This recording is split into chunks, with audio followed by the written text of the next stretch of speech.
končí ti hypotéka, nebo snažíš se uzavřít novou smlouvu hypotéční, přemýšlíš, jaký barák si koupit.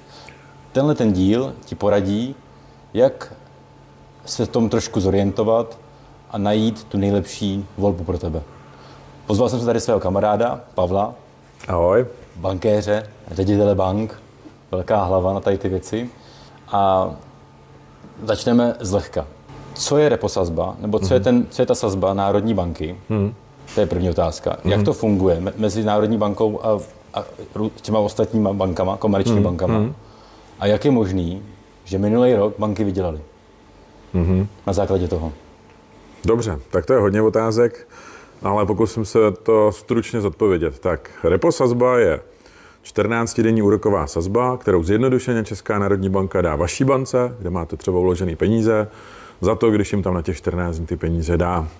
Oni je tam i dávat z části musí, takže je to nějaká úroková sazba, kterou ty banky dostanou, když tam ty peníze uloží. V podstatě jako kdyby byste uložili peníze někde na svůj spořící účet a dostali je jednou za 14 dní nebo dostali se k nim za 14 dní. Takže to je zjednodušeně reposazba, asi si k tomu můžete najít víc informací. To základní je, teda, že to nastavuje očekávání o úrokových sazbách v ekonomice.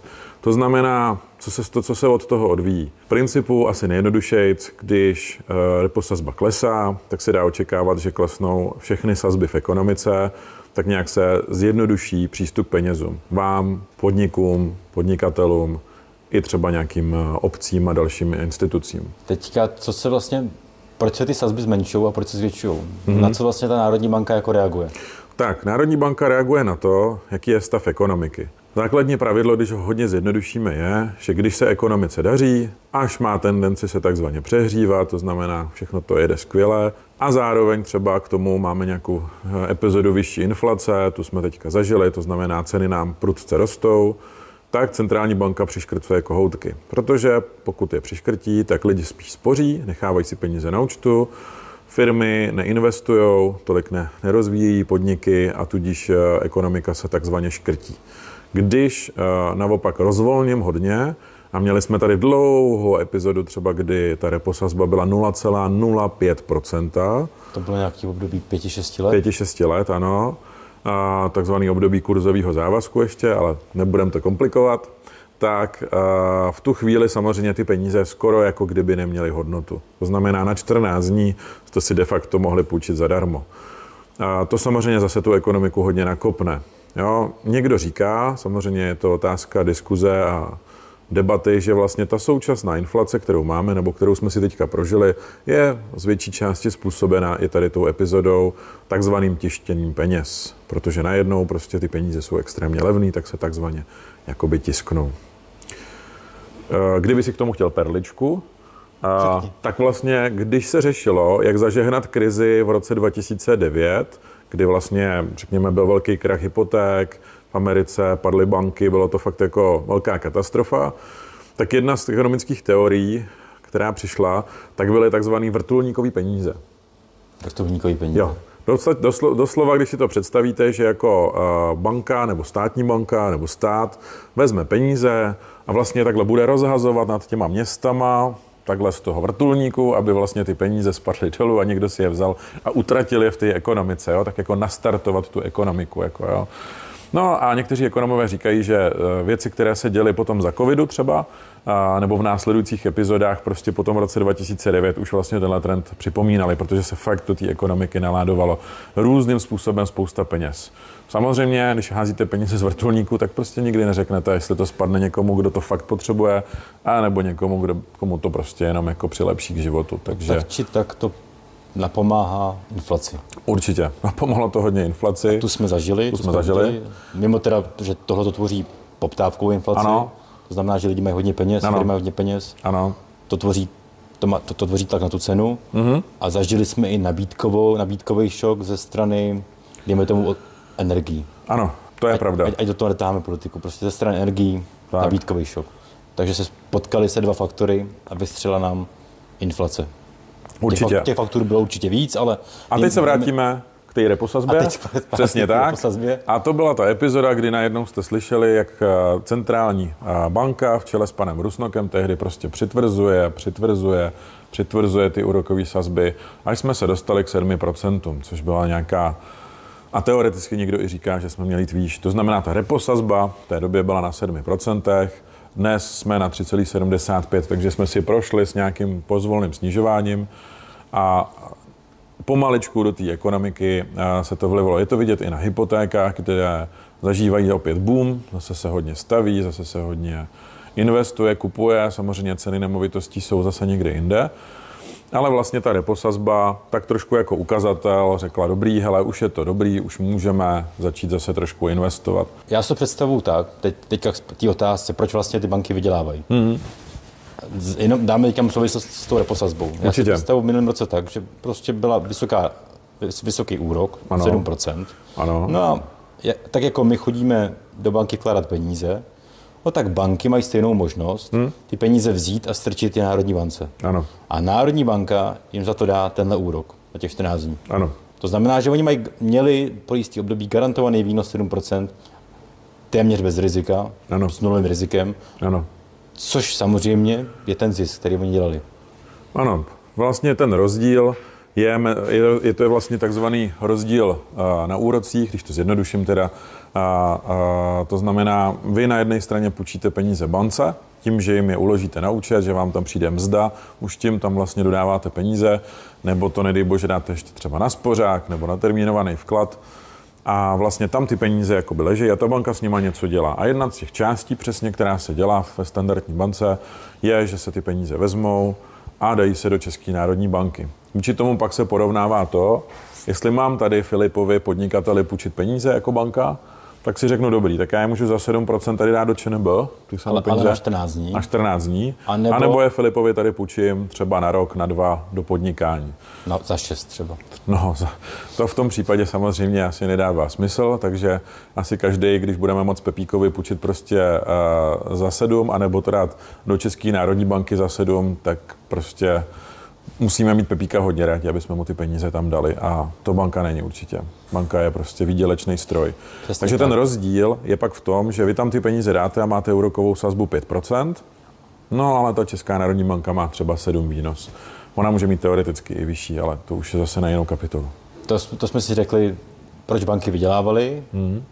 Tak. Aspoň jako proč najednou měli jako vyšší výnosy než třeba těch 6 let, kdy byly úroky nízký. Ano.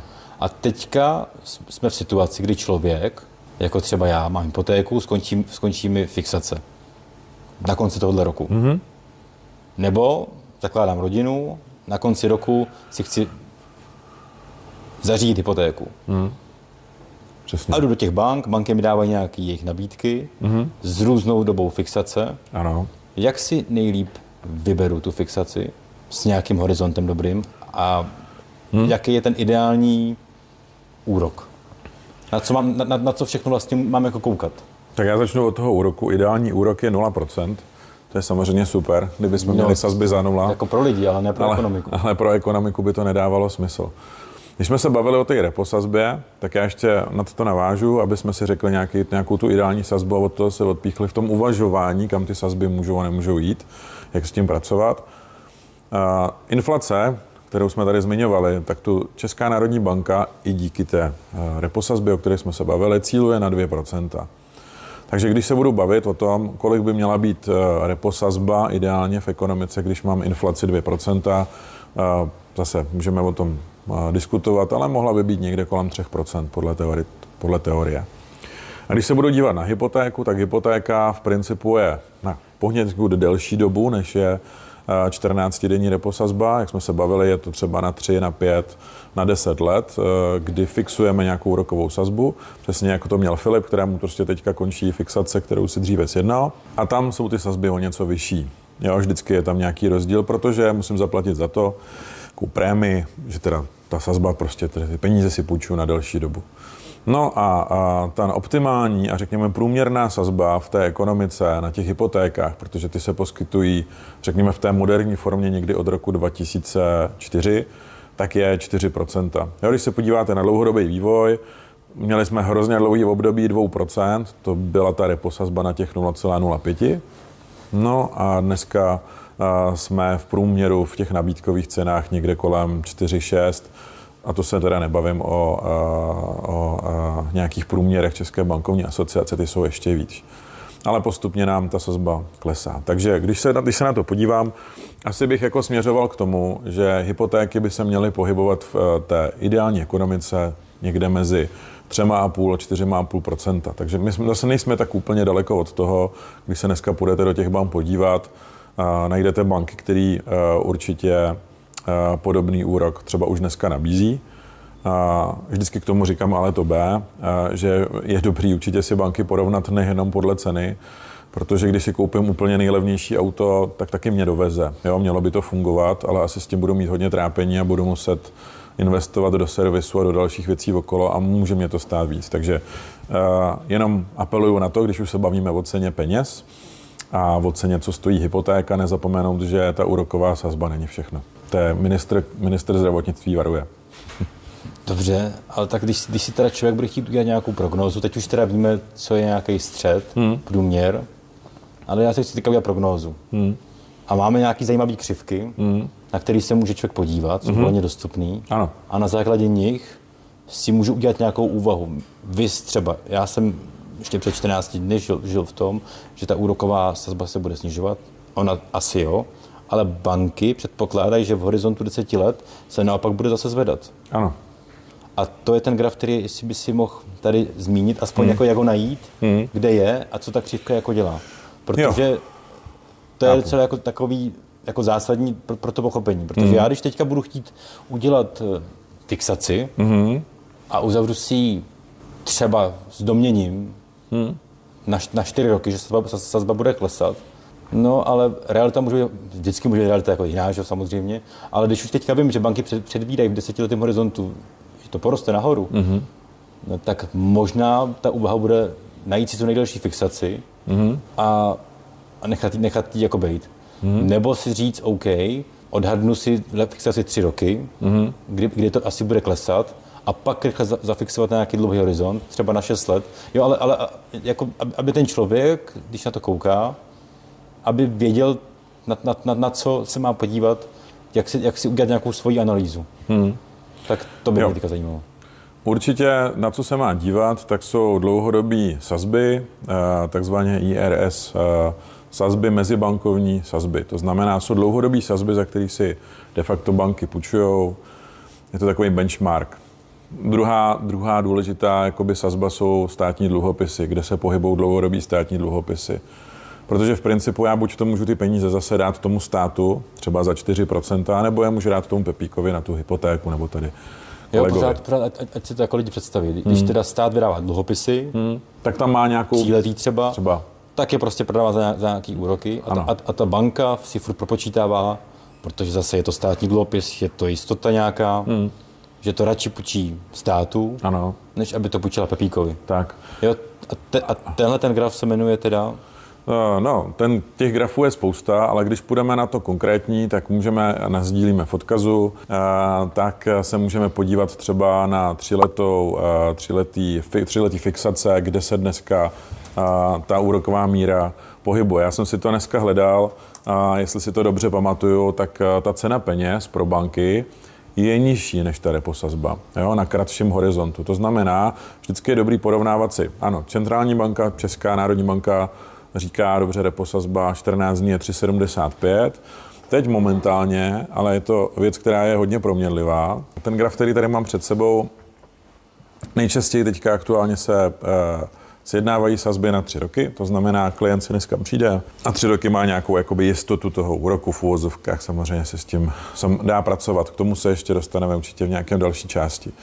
Dneska aktuálně ta banka, když se budu bavit teď a tady, oceňuje, nebo by měla oceňovat, to samozřejmě banka vedle banky, ty svoje peníze na hodnotě 3,16%.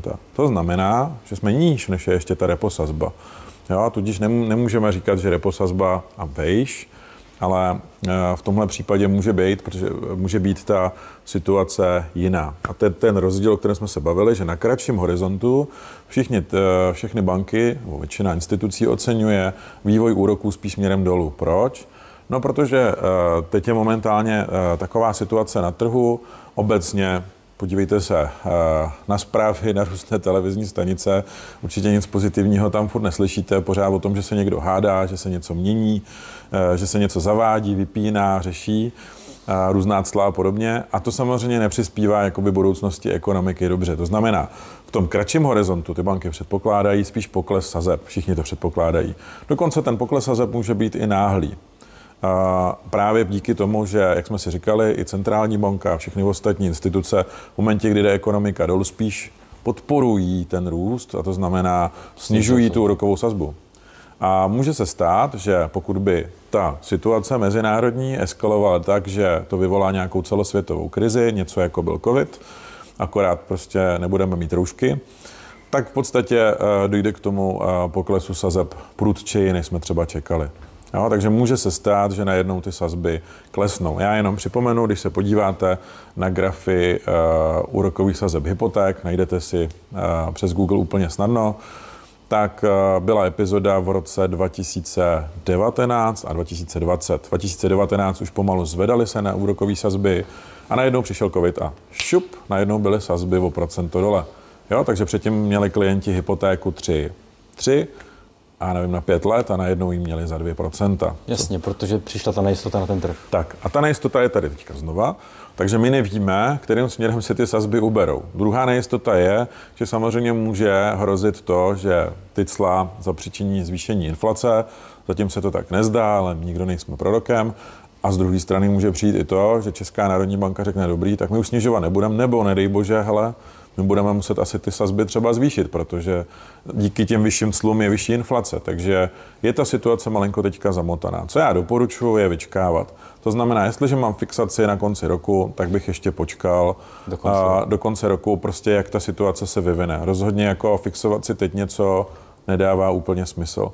Pakliže už hypotéku mám, pakliže hypotéku chci, tak je to spíš otázka, na co to potřebuju. Jo, jestli je to o tom, že budu kupovat bydlení, asi bych s tím úplně nečekal, protože nám do toho mluví jiný faktor a to je růst cen nemovitostí. Jo, za rok jsou schopny ty nemovitosti v průměru vyrůst třeba o 5%, až na nějaký výjimky, starý domy a podobně rostou daleko víc. Jo, průměrná cena v Praze meziročně zase vystřelila. Minimálně o více než těch 5%, ale zpravidla třeba v některých lokalitách i přes 10-15%.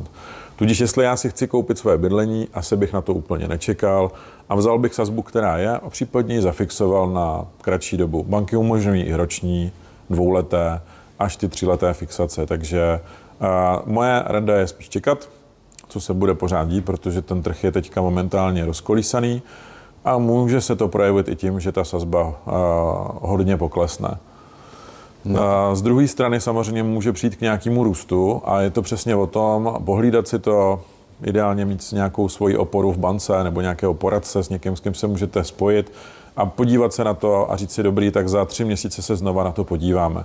Protože to je obecně moje rada. Hele, pojďme se jednou za 3 měsíce skontaktovat, já vám prostě řeknu, jak to vypadá a řekneme si, fixujeme, nefixujeme, jak s tím můžeme třeba pracovat. Protože když ty sazby budou mít tendenci klesat, tak bych ještě chvíli počkal na nějaké kratší fixaci, než bych fixoval třeba na delší dobu. Ale samozřejmě jsou lidé, kteří chtějí klid a mír a tam samozřejmě i ta delší sazba, fixace na 5 i delší dobu může dávat smysl, protože tak už se prostě tomu nechtějí věnovat. Není to o klidovou míru, že může to být taky nastavení si nějaký cash flow jistý. Tak.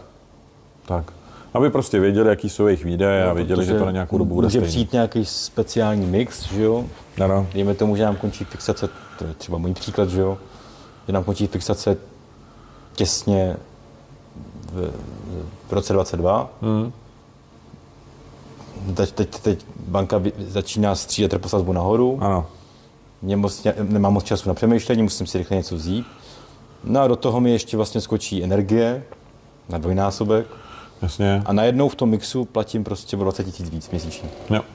Jo, a to je prostě zásah pro někoho jako obrovský. Jo, já znám příklady té doby, kdy prostě člověk jako přijde o souseda, protože to neutáhne. To je prostě fakt. Najednou se mu zvýší náklady o 20 000, což byly jeho náklady na život. A musí prodat dům, musí se vzdát těch věcí, že jo. Přesně tak. Nevím, jak to vyřešil, ale vím, že tam už nebydlí. Jo, prostě to jsou jako, takže někdy stojí za to si říct, mám tady nějaký příjem, mám tady nějaký plat, tady si zafixuju energii, tady si zafixuju hypotéku, úrok, no a už vím s tím počítat. A zvlášť, když jsou takový nejistý doby, je to docela dobrý. Jo, ale zase, člověk může být jak chce chytrej. Já si myslím, že se o to zajímám a stejně mi to jako vskočilo obojí do jednoho termínu a nemohl jsem to předvídat. Jo. Takže stejně je to vlastně o štěstí trochu. Že? Tak nikdy nevíme, kdy se nám ta fixace projeví a je to stejný, jako když se budete snažit cílovat nějakou burzu, nějaký jiný trh, prostě nejde to. Ani v těch bankách neví, co bude za rok nebo za 5 let, mají nějaký odhady, takže ani my to nemůžeme vědět, ale můžeme fungovat prakticky a jednoduše. To znamená, pokud dneska někdo chce mít, řekněme, nějakou jistotu, zvolí si třeba tu 3letou fixaci, tak ho to úplně nebolí. Když by ty sazby o něco víc poklesly, to znamená, najednou by tam došlo k tomu propadu, tak jsou tam řešení, jak s tím třeba pracovat, s tím umíme jako poradci rozhodně poradit. A každopádně má prostě ten člověk teďka klid a nějakou jistotu třeba na 3 roky a v mezičase není nikdy problém přijít za svojí bankou a to je důležitý říct, hele, já mám teďka fixaci na 3 roky, teď to teda nějakým způsobem kleslo, ale bojím se budoucnosti, pojďme to zafixovat třeba na 5, na 6, nikdo vás neodmítne. Jo? Takže neznamená to, že teď to mám na 3 roky a pro boha až za 3 roky se budu rozhodovat, nebo mi ta banka něco dá. Já můžu zafixovat sazbu dřív a zpravidla i klidně 2 roky dopředu nejsou vůbec žádný problém před koncem fixace. Zase malá vsuvka, kdyby se k vám dostal tady ten podcast nebo tohle video a řešili jste něco aktuálně, vždycky je možnost mi napsat do zpráv a buď vás propojím s Pavlem ohledně těch věcí s úrokem a s hypotékama. Kdyby vás trápilo něco daňového, účetnického, klidně můžete napsat přímo mě. Ano, a daně a hypotéky se mají rádi. A daně a hypotéky se mají rádi? Ano, v rámci odpočtu úroku, to znamená, i když je někdy nevýhoda, že máte úroky vysoký, protože si kupujete nemovitost v Praze třeba za 8 milionů nebo tak někde jinde. Tak vám to snižuje. Jak se to jmenuje? Základ daně. Tak. Říkáme daňový základ, ale líbí se mi i ta inverze. Tak, inverze. Inverze je možná. Takže... Inverze možná dneska byla. Dneska možná byla někde v dopravě. Dneska možná byla v dopravě. No, takže to jsme teda byli u těch hypoték. Já jsem jenom chtěl k tomu říct ještě, že shrnout to trošku, jo. Ceny jsou proměnlivý, může dojít k nějakému většímu sešupu. Na druhou stranu nečekáme, že by to prorazilo nějakou bariéru, ty úrokové sazby 3,5% a momentálně prostě na tom trhu pro to jen prostor není. Zatím si myslím, že se prostě budeme nějakou dobu ještě potýkat s těma sazbama mezi 4 a 5%, ale otázka je, co přijde, to nevíme, takže my doporučujeme fixovat maximálně na 3 roky. Pakliže jste teda schopný komunikovat s bankou, poradcem, s kýmkoliv v průběhu toho času, to znamená jednou za čas se na to podívat. Pokud byste chtěli radši mít jako větší a delší jistotu, tak pak samozřejmě ještě i 5letý, 7letý fixace přichází v úvahu. Ty 10letý už jsou za mě zbytečně drahý. Ono to má ještě další důvody. Jedním z důvodů, který banky uvádějí, proč jsou ty delší fixace dražší, je možnost předčasného splacení hypotéky nebo ukončení té hypotéky dříve s poměrně jako nízkým poplatkem z pohledu bank. A to je, že pokud budete mít třeba 5letou fixaci a za rok si rozmyslíte, že už tu nechcete tu fixaci, tak bance dáte 1% z té splácené hypotéky a odejdete. Což samozřejmě nepokryje ty náklady, které banka má s tím, že si ty peníze de facto na těch 5 let někde vypůjčí. Jo, takže proto i ty delší fixace budou zůstávat o něco dražší, než třeba ty kratší fixace. S tím je třeba počítat a v tom se odráží ta aktuální legislativa. A teď teda nějaký základní rady. Já můžu splatit bez nějakého poplatku do výše 1/4 za rok. Ano, přesně tak. Tam není žádný poplatek, je to daný zákonem, je to u všech bank stejný. To je docela dobrá rada. Do výše 1/4 těch půjčených peněz jednou za rok bez jakýkoliv poplatku.